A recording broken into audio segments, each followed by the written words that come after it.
but now I'm just going to record for them. We're on page 13 in your grammar book, so go ahead and go there first. Page 13.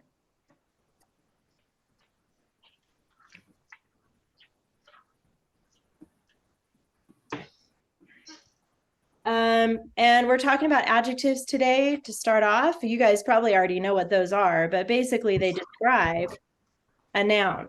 They're descriptive words. They give a little more information about the noun.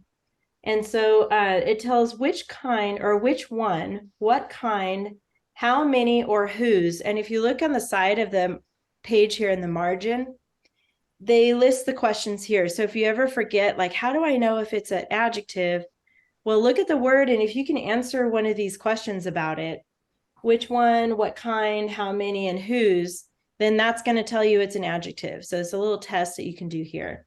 They also show you this test, the blank pen. I don't really like this test because sometimes it doesn't work, but you could try that. If it's a color word, the blue pen, that's pretty obvious, or the big pen or something like that. But these are better. Answering these questions will tell you. So here's an example. Robin crossed the slippery bridge. So the adjective usually comes before the word it describes. Right here, it's describing the bridge. And if you ask yourself what kind of bridge, it's a slippery bridge, okay? That'll tell you slippery is the adjective in the sentence. The bridge appeared slippery. So sometimes an adjective may follow a linking verb. And the linking verb is appeared in that sentence, and it links the subject, the bridge, or the noun, to the adjective slippery. The adjective slippery describes the bridge. What kind of bridge? It's a slippery bridge. So that's another way that it can be written. The bridge appeared slippery, but slippery is still describing the bridge. And then Robin carried his bow. Remember, it's a bow and arrow that he's carrying, because the possessive pronouns my, your, his, her, its, our, their function as adjectives. You already know those as pronouns, but now there are going to be adjectives in this book. You will now make them as adjectives. The pronoun his replaces Robin's and functions as an adjective. So it tells whose bow. His bow. So bow is the noun. And if you ask yourself whose bow, it's his bow. So his becomes the adjective because you're answering that question, whose, okay? So instead of writing PR for pronoun on these, you're going to write ADJ, which stands for adjective. So you're going to find the nouns and the pronouns in the sentence. Once you find the noun or the pronoun, ask the adjective questions right here to identify the adjectives, and then write ADJ above each adjective. Another example down here is Robin strolled through the quiet woods with his bow. So we've got woods is a noun. And if you ask yourself what kind of woods, quiet woods, quiet becomes the adjective. If you look at bow and ask whose bow, it's his bow. So his becomes the adjective here.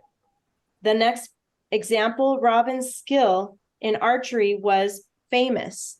So we have Robin's, obviously, that's describing whose skill, Robin's skill. It's got the apostrophe S, so it's possessive. And then here, famous, if you ask yourself about the skill, what kind of skill? It's a famous skill. So Robin's skill in archery was famous. So we've got two adjectives describing his skill. Any questions about adjectives that we talked about so far? If not, you can shake your head no. Ian, can you hear me okay?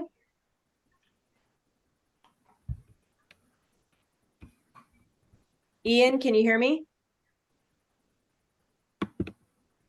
Doesn't have his headset on. Okay.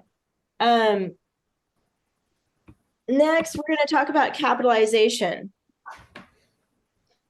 Oh, I lost my little notepad here. Let me write something down real quick. And capitalizations are pretty easy. That's whenever you have a proper noun, and a name or something. It could be a name of a person. It could be a name of a city or a river or something like that. Those are always capital. And then, of course, I, when it's by itself, is capital. But look at this example here. The English flag flew at King Richard's castle. So we have the English flag. English is that nationality that goes with England. Those are English people. So that's why we use a capital here. It's describing the people. Their flag flew at King Richard's. King Richard's is capital because it's a proper noun. It's his name, and at his castle. And then a quality adjective. This is something that you're going to start using soon in your writing. Kylie knows about it because we've talked about it a lot before. It's an adjective that you make sure to put in your writing to describe something. And it's a quality means it gives the reader a little bit more of a visual or an image of what the noun is in the sentence. You could say, the nice rainbow. And nice is a good adjective, but it's not quality. If you say something like the colorful rainbow, that gives the reader a little bit more of a visual of what the rainbow looks like, right? If I say colorful, you're thinking all the colors of the rainbow. You can see them all sometimes. They're so cool. And that would be considered a quality adjective to describe the noun. It suggests down here, if you want, you can make a list of quality adjectives in the back of this book. As you're reading books at home or as you're coming across stuff in this book, you can keep track of the quality adjectives and make a list, and that way it's handy for you. There's a little bit more on the back. We're going to talk about the who, which clause. And this is a clause is a group of words that has a verb with it. It has a subject and a verb together in the clause. And it starts with who or which. Now, this is also a dress up that you're going to start using in your writing. Kylie knows about that already, huh, Kylie? You've been doing who, which clauses for a while. I keep referring to Kylie because she's done this class at a different level before. And so she's moved up to this level now. And so she's familiar with some of the stuff. But the who, which clause is a group of words that describes the noun it follows. And it begins with who or which, a relative pronoun. So when you have a who, which clause, a lot of times the who or the which becomes the pronoun in the sentence. Okay, here's a couple of it. Who. Use who when you're talking about a person or an animal that's acting like a person. If we have a fable or some kind of made up story where the animals are talking, you would use who. Or you're talking about a pet, you can use who with that. But anytime you're talking about things or objects or an animal that's just being an animal, like a giraffe is just being a giraffe, they're not talking or acting like a person, you would use which. Or a place, you would use which. Okay. Robin eyed the target. That's a good sentence. It has a subject. It has a verb. It makes sense. Robin eyed the target. And eyed just means he lined up his arrow with it. He saw it with the bullseye. That's what that means, the target. Here it is a fragment. If I wanted to add who, and I put it right here, Robin who eyed the target, that's a good who clause, but it's not complete. It's a fragment. Because anytime you add a who or a which clause, you have to have another verb after it. Otherwise, it's not a complete sentence. So a better sentence is here. Robin, who eyed the target, picked up his bow. That's a better sentence because you've got the who clause right here in the middle, who eyed the target, and then you have picked up his bow. So that word picked is another verb. So that's the thing about who, which clauses. You have to follow it up with another verb after that in order for it to make sense. Okay. Here it just talks about it contains a subject and a verb, and the subject of most who, which clauses is who or which, but sometimes the subject is another word in the clause. Here we're going to look at these examples. In this book, you mark it with parentheses. Those are the little brackets that go around the words. you mark it with parentheses, and then on top of the which or the who, you're going to put W/W. That is the label for the who, which clauses.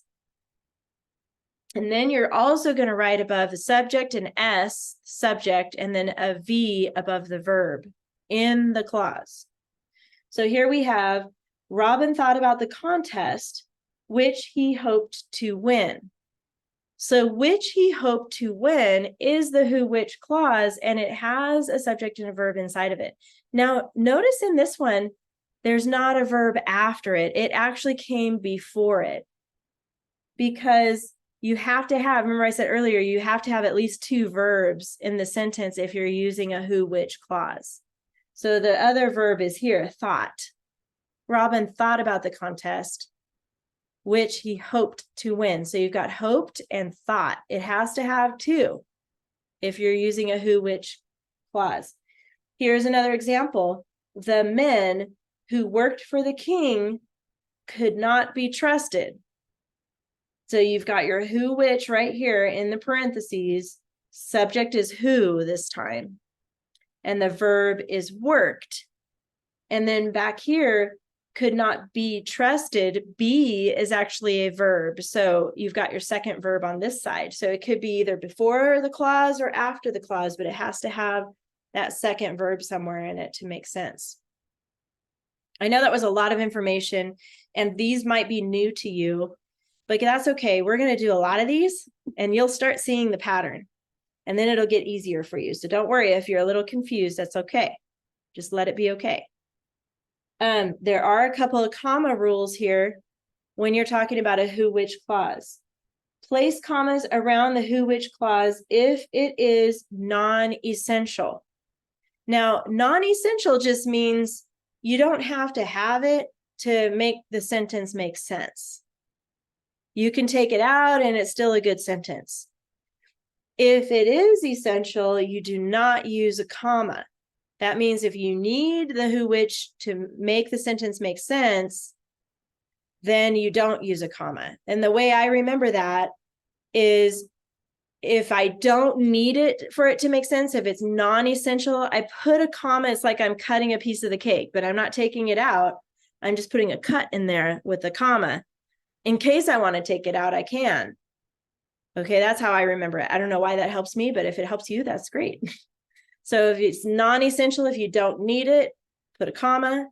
If it is essential, like you have to have it in order for the sentence to make good sense, and it describes the noun and it's like important, it's essential, then you don't use a comma with the clause. Again, if you're like not sure you fully understand that, it's okay, because we're going to talk about it a lot and we're going to practice it a lot, and then you're going to go, oh, okay, I get it now, I see it.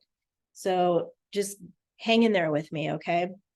But for now, are there any questions about who, which clauses or commas right now? Good. Thank you for that. Now let's go on to the practice page, which is page 15. And let's see, Kylie, could you read the sentences for us today?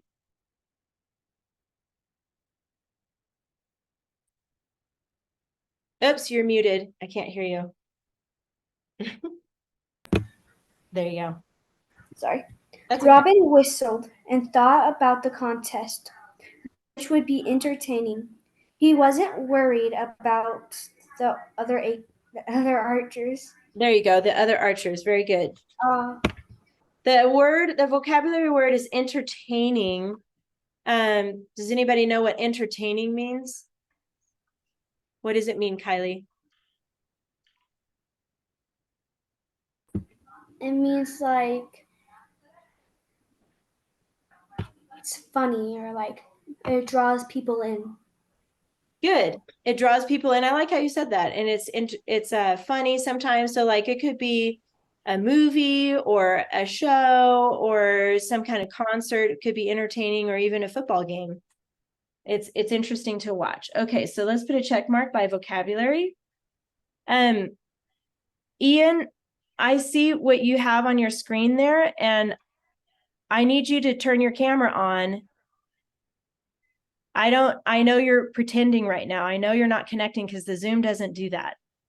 So I need you to stop playing around, okay?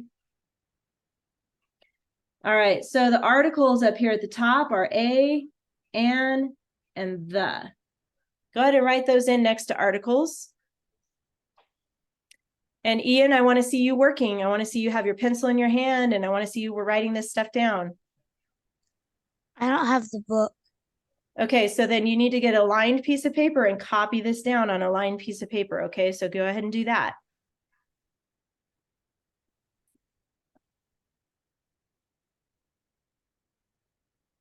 Okay, go ahead and look for the two articles and go ahead and identify them by labeling them AR. There's two here. They're both the.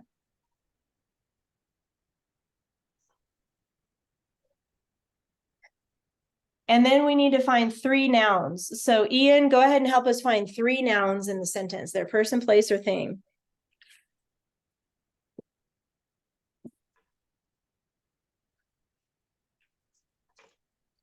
Where are the three nouns? Robin Okay. whistled. Whistled is a verb, so that's not a noun. Oh.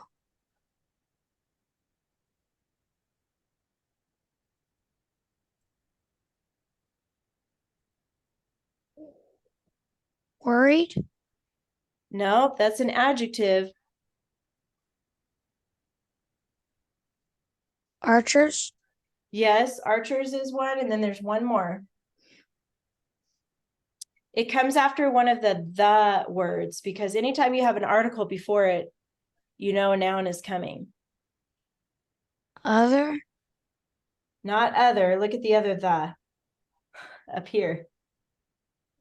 Concert. There you go. It's contest. Mm. Contest. So we got Robin, contest, and archers. Okay, good. How about Natalia? What about the pronoun? There's only one in here.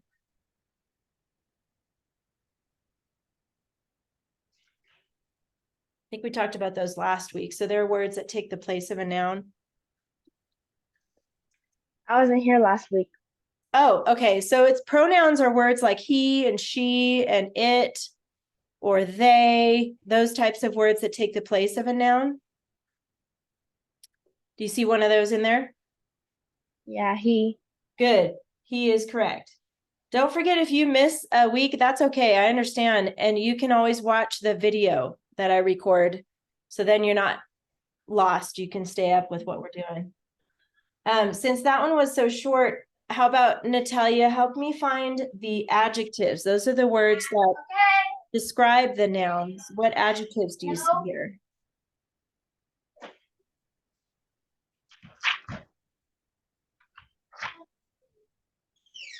Like what type of contest? Can you tell? Can you say that again? Archers? Archers is the noun. So other archers tells which ones, right? Other would be an adjective. So let's put AJ there. Other archers. And then the pronoun he, there's a word in this sentence that tells how he was feeling. That's also an adjective. So what word would that be in this sentence, Natalia? What word in this sentence would tell how he's feeling? Worried. Worried. There you go. So that is also an adjective. So make sure you label that. And then there's one more that's talking about the contest. The contest would be what? What's another adjective that would describe what kind of contest is it? Entertaining? Yes, there you go. Good. So if you ask yourself those questions like which one or how many or what kind or whose, all of those little questions in the margins that we talked about earlier, those are the kinds of questions you ask to find the adjective, okay?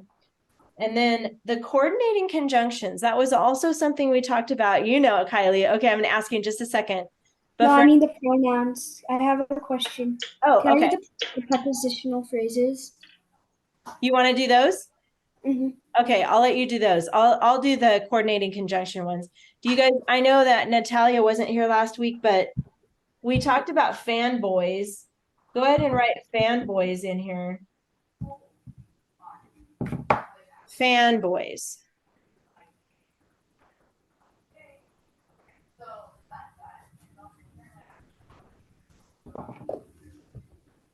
Each letter in fanboys represents a word. So the F stands for for, the A stands for and, N, nor, B, but, O, or, Y, yet, S, so.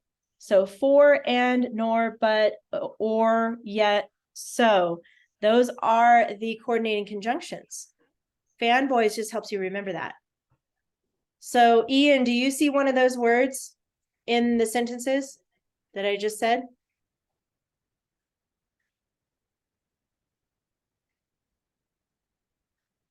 For, and, nor, but, or, yet, or so.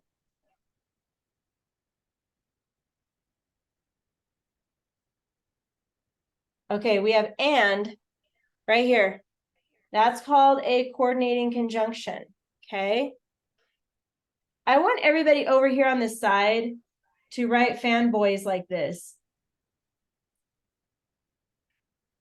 And then go ahead and write each word. So we have for, we have and, we have nor, but, or, yet, so. You see how that spells fanboys? That's so that you can remember what those words are. Now, when you go to do your homework this week, you can look back on this to help you remember that. Each letter, and they're all short words, so they're easy to remember. So Ian, on your lined paper, I want you to write this down, fanboys, and write down all those words, okay?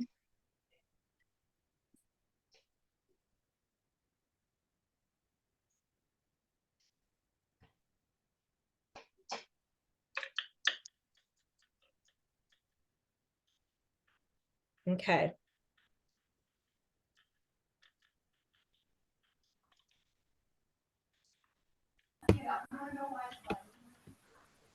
We got our coordinating conjunctions right here, so go ahead and put a check mark by that. And now we're on to prepositional phrases. So Kylie, what are the two prepositional phrases in this book? It's about the contest. Good. About the contest, and then what else? About the other acres. Good. Archers. There you go. About the other archers. Good. So that word about is a preposition. And remember, if you forget when you're doing your homework, good job, Kylie. You can always go back to this tab that you marked here, prepositions.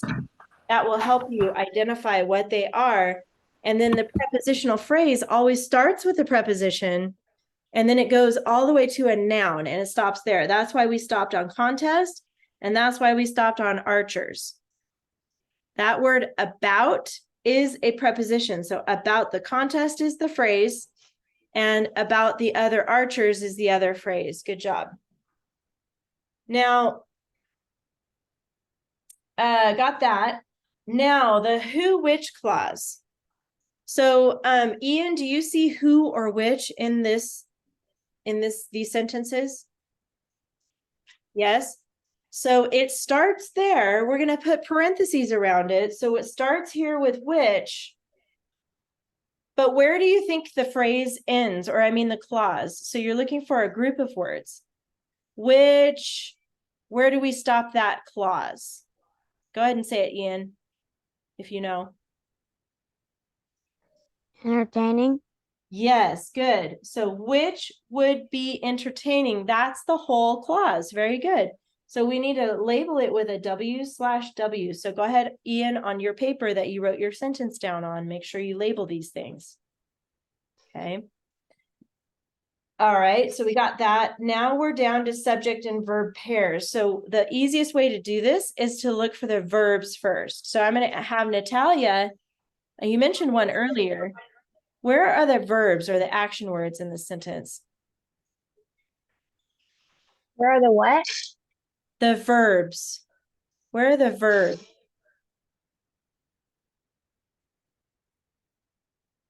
B. You said B? Mhm. Yep, that's one. That's a linking verb. What else is another verb in here?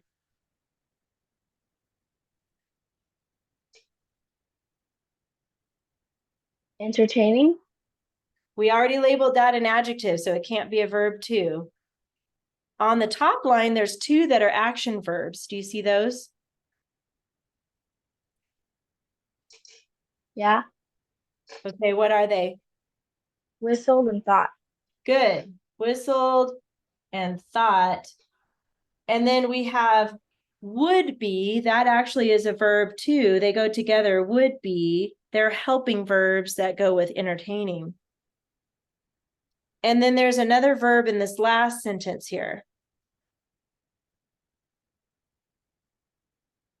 You know what it is, Kylie? In the last sentence? Oops, you're muted. Wasn't. There you go. And it's actually was, the was part of wasn't. You're right. Good. I'm just saying the words.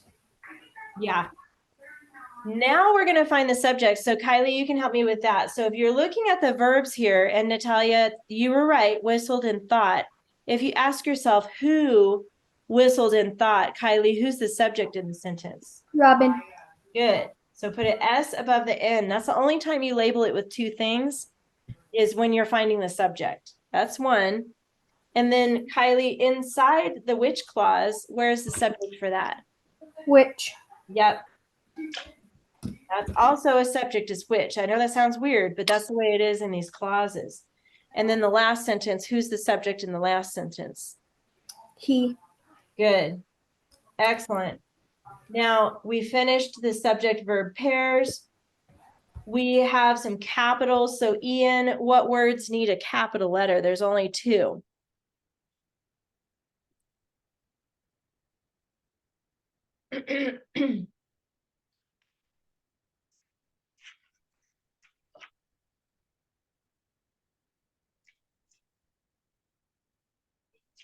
Are you saying it, Ian? Because I can't hear you.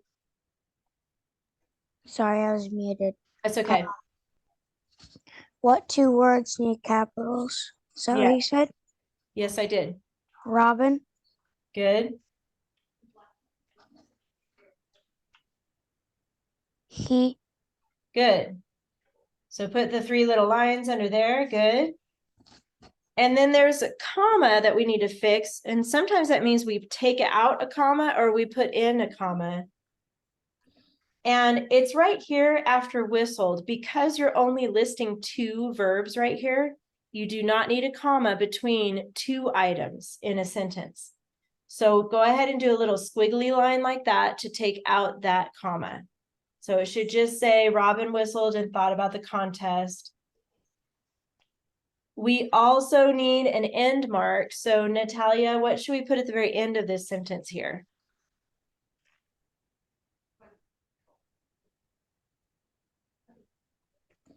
A period. Yes, a period. Good.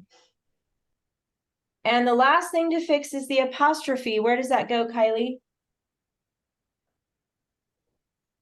Go ahead and unmute. Make sure to unmute. There you go. After N, it wasn't. Good. Right here between the N and the T goes an apostrophe. Go ahead and just write it in and then put a check mark there. Notice I put check marks by everything that we did. That helps me keep track of what I finished. Okay. I want you to do that on your homework pages too. So we're done with this page now. Write it down later after class. You're going to copy down using the capitals and all the right punctuation and everything. Write it correctly down here. And then your grammar homework is going to be pages 16, 17, and 18. Kylie? I already did that. I wrote it down while I was waiting. Good. Yeah, you're fast because you've done this before. So that makes it easier. All right, we're done with grammar. Go ahead and get out your binders.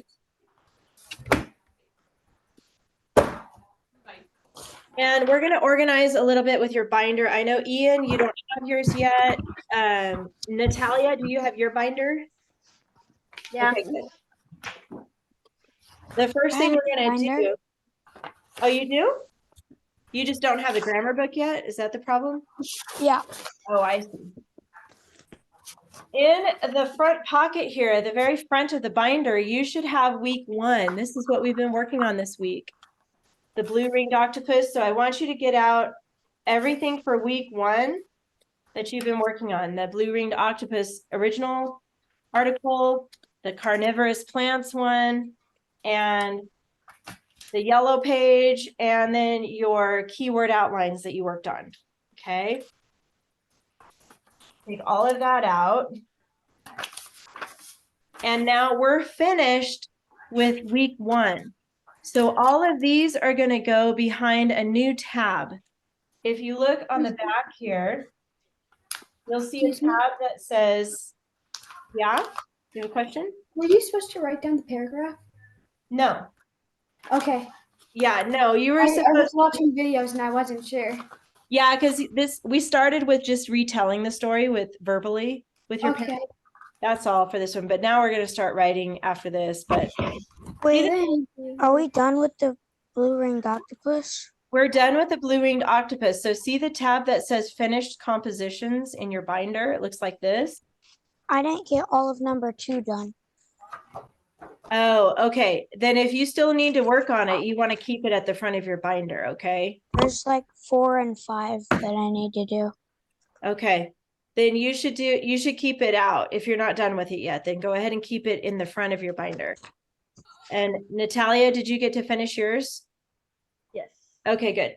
So this tab that says finished compositions, you're going to turn that tab, and behind it, I want you to put in all the pages that go with blue ringed octopus, except the yellow page. Keep that one separate for a minute, okay? So don't put the yellow page in there, but all the other pages that go with blue ringed octopus, go ahead and put behind the finished compositions tab, okay?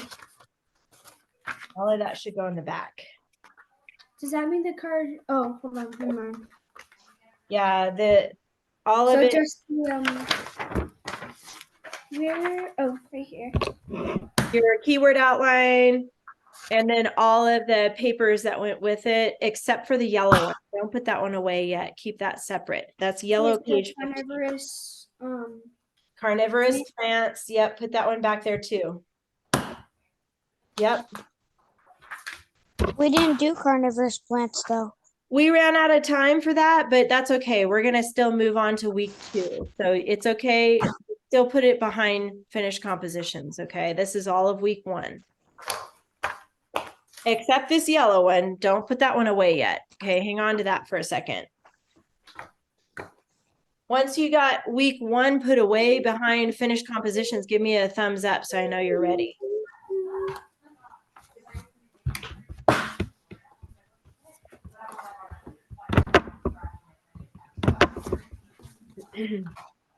Okay, good. Thank you for that.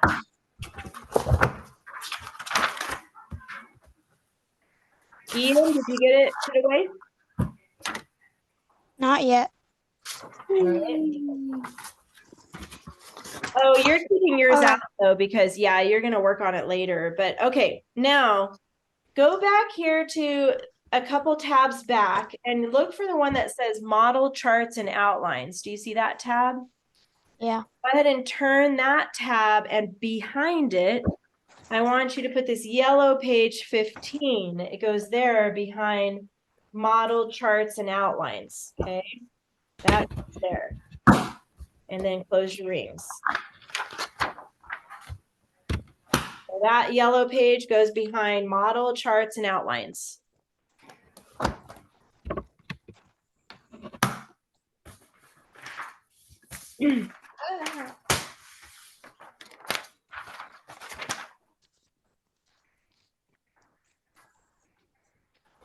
All right. Once you got that in there, I want you to turn back to the front of your binder now, the very front, where you see the picture of this boy here. And the very first tab way at the front is called source texts. I want you to turn that tab over, and you should see week 2. right behind that tab, it should say disgusting or a delicacy, week 2. You're going to take out all of week 2. So open your rings, take out all the way till you see week 3, and don't take week 3 out, only all of week 2. So it should be page 17, page 19, page 21, page All the way to 23, 23. all the way to 25, actually. I mean, take out all the pages. Yep. All of week 2 discuss. Mine goes to 26. Yeah, 26. Yep. And then when you get to 27, don't take that out. This is week 3. You're going to leave it inside your binder. So this is the routine that we're going to do. It'll get faster for you. Once we finish a week, we put it away, and then we get out the next week. So this week we're doing week 2. You also need 1 piece of lined paper. So go ahead and get lined paper out too, and then you can close your binder, and we're ready to start the lesson. Okay. This front page right here, I like to keep it all together because this is what you would use if you're doing this binder by yourself. But since I'm teaching it, you don't need this page. I do want you to keep it together with all the stuff though. So go ahead and move this page to the bottom of your stack of papers here. And we're going to start on this page called disgusting or delicacy. Wow. Yeah. Yes. Be a good one. All right. So here we have this. It's an article. It talks about facts. So it's not like a story or a made up thing. It's actually real information. So the first step is we're going to read this. I'm going to read it. You can follow along on your page. Okay. It's called disgusting or a delicacy. Remember, delicacy means something fancy to eat. Do you know, Kylie, what a delicacy is? Remember that scorpion one in China? Yes. How they keep the scorpions? Yes. They eat scorpions in China. They grill them on the barbecue and then they eat them. That's considered a delicacy. You're right, Kylie. I remember that too. I think And I've had those. you've had those before, Ian?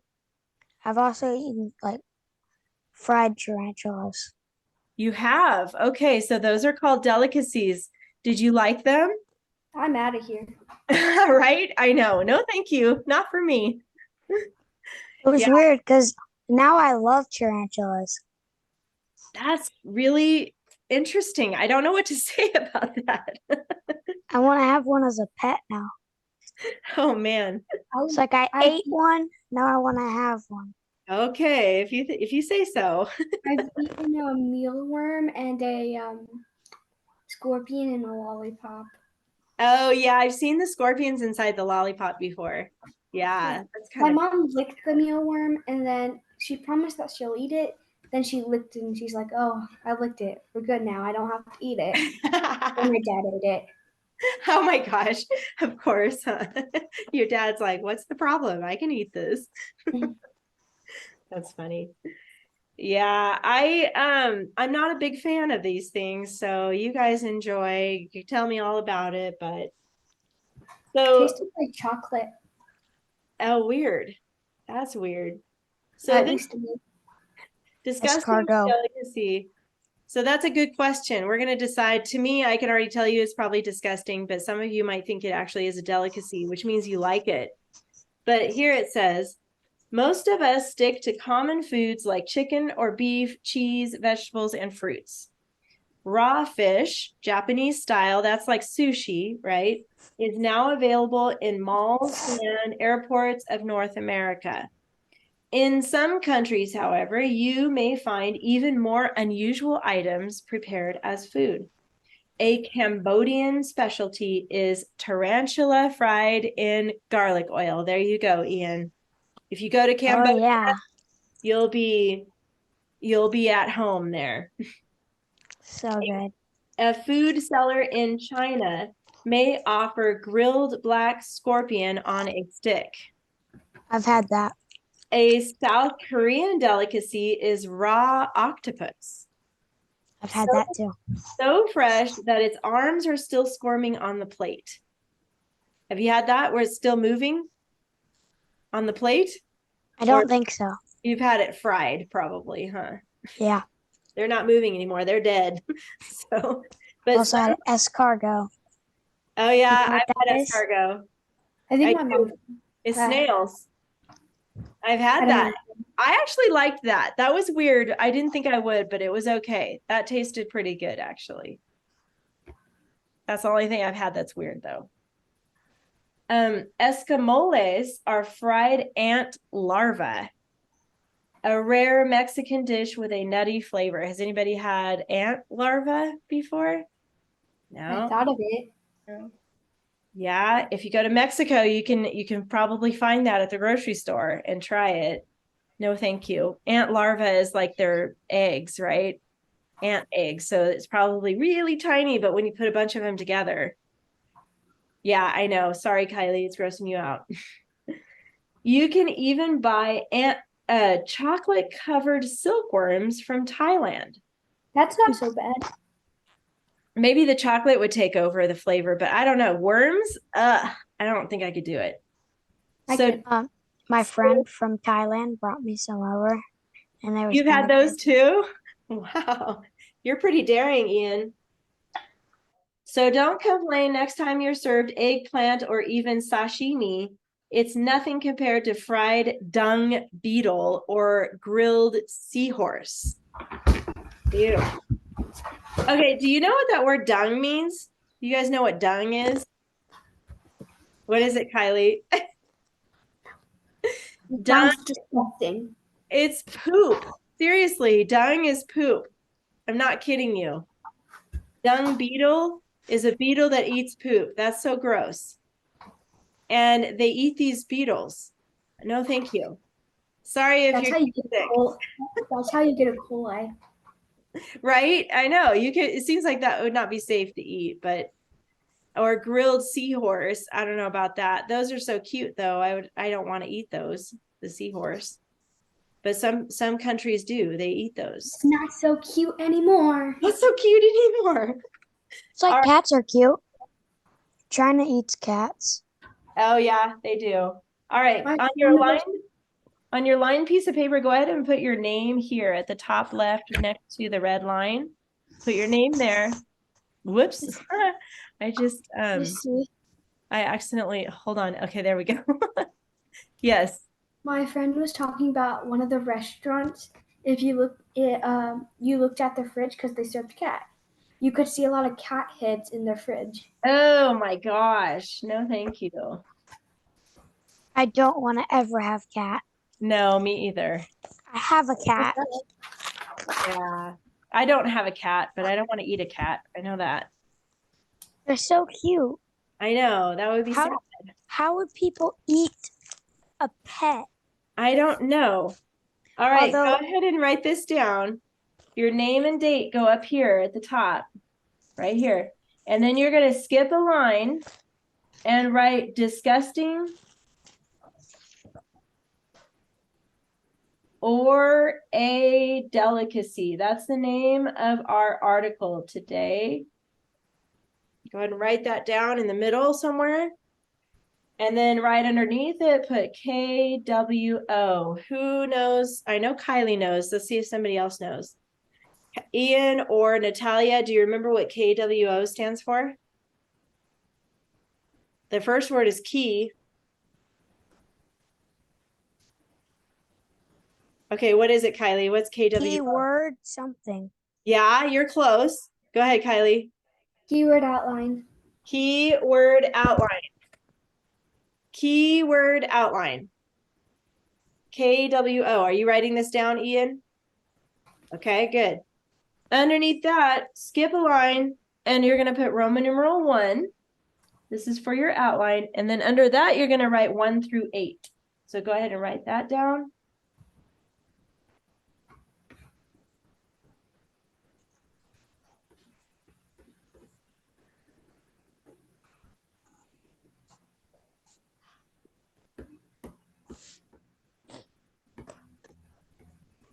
Wow, it has 9 sentences. Good. Yes. 9 altogether because we've got the 8 plus the first sentence. So that makes 9. Good job. 9 sentences. All right. So we're going to do the same thing we've been practicing, but instead of retelling the story, we're actually going to start writing it out now. But we have to start with the outline. So this is where we start here. So we're going to look at the first sentence. The very first sentence at the top says, most of us stick to common foods like chicken or beef, cheese, vegetables, and fruits. So let's see, Kylie, what should we put for our first Roman numeral 1 here for that sentence?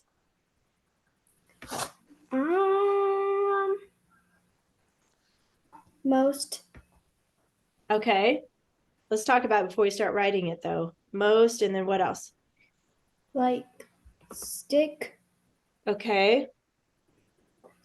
You could do like a abbreviation for common and then look back, but then foods, which would also be hard. Mm-hmm. That would be hard. I do think common is probably a good. And then you can do like food somehow. Because remember, you can only have 3 words. So what if we did common and you're saying like a picture maybe, but what about this list? How are we going to decide what to pick from the list? Do we need the list? We need to give examples. So what if we put, how about this? I have an idea. What if we put common? And then what if we just pick 2 from the list? It could be any 2 from the list. What do you think from the list? Cheese. Cheese. And you guys, if you pick something different, that's okay. Not they don't all have to be the same. And then what's another one you want to pick? Fruit. Fruit or fruits, it says plural. So that'll work, Kylie. You can use common and then 2 examples, cheese and fruits. And then you'll remember when you write your sentence, you'll think of, oh, common foods. Most people eat common foods like cheese and fruits.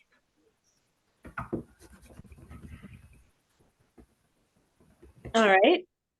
The next sentence is for Ian. It starts right here with raw fish. So your sentence says raw fish, Japanese style, is now available in malls and airports of North America. So how are we going to put that in our outline? You can only use 3 words. Or symbols too, if you need to help you remember. Raw, Yeah, I think raw is important. and then like a fish symbol. Yes, I like that. Do a little fish symbol. Like that, maybe. Okay, what else? Um,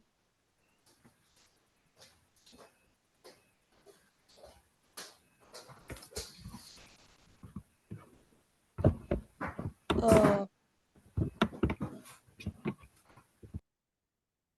Japanese.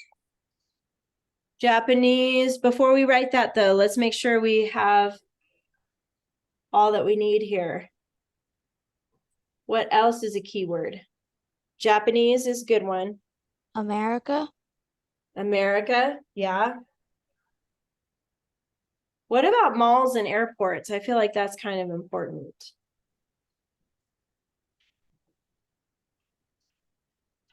Yeah.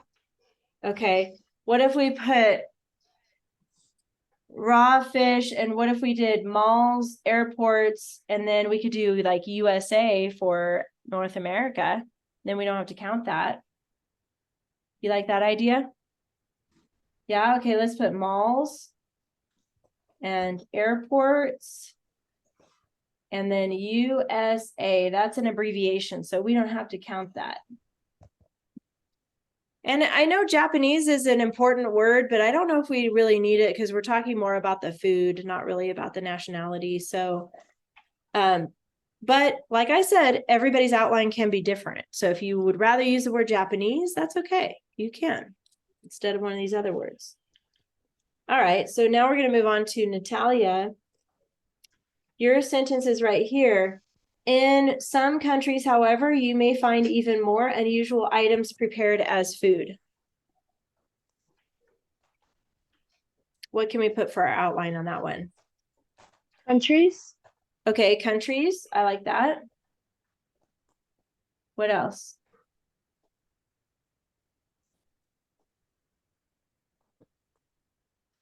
Um, Find. Yeah, okay. And then what? Before we write it, let's talk about it. Find.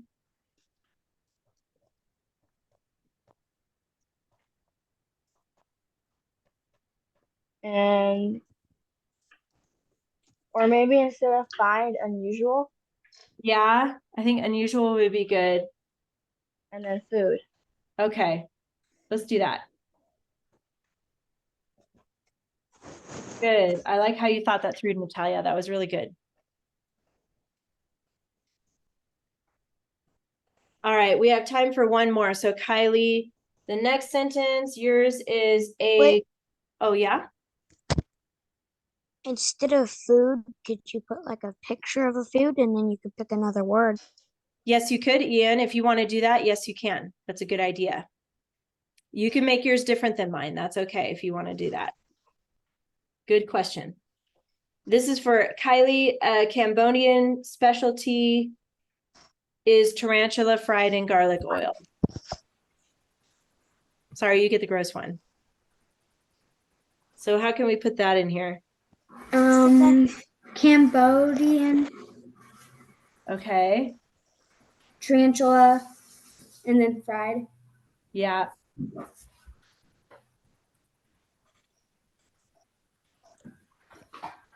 I like it. That's good. I like the words you picked, but I don't like the thing that it's talking about. Would you like All right. fried tarantula? I've never tried it.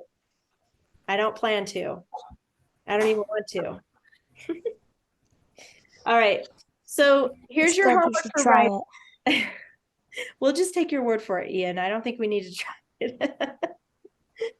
So here's your homework for the writing part of the class, because you're going to do the grammar, those 3 pages in grammar. And then for your homework in writing, you're going to finish 4 through 8 of your keyword outline. And then next week, we're going to start writing it out. Okay. So we're going to just take our time with this. So this week, you're going to do 4 through 8 each sentence. So after that, number 4 is going to be this one. A food seller in China may offer grilled black scorpion on a stick. That's the next sentence. You'll put your keywords here. Okay. All right, good. Does everybody understand what the homework is this week then? Yes. Awesome. We're doing 4 through 8. 4 through 8, yes. And then for grammar, you have those 3 pages, which is 16, 17, and 18 for grammar. And I know you don't have it yet, Ian, so make sure your mom emails me so I can send you the pages so you know what to do for homework, okay? Okay. All right, you guys, well, we finished up just a couple minutes early, so good job. Have a good week, and I'll see you next time.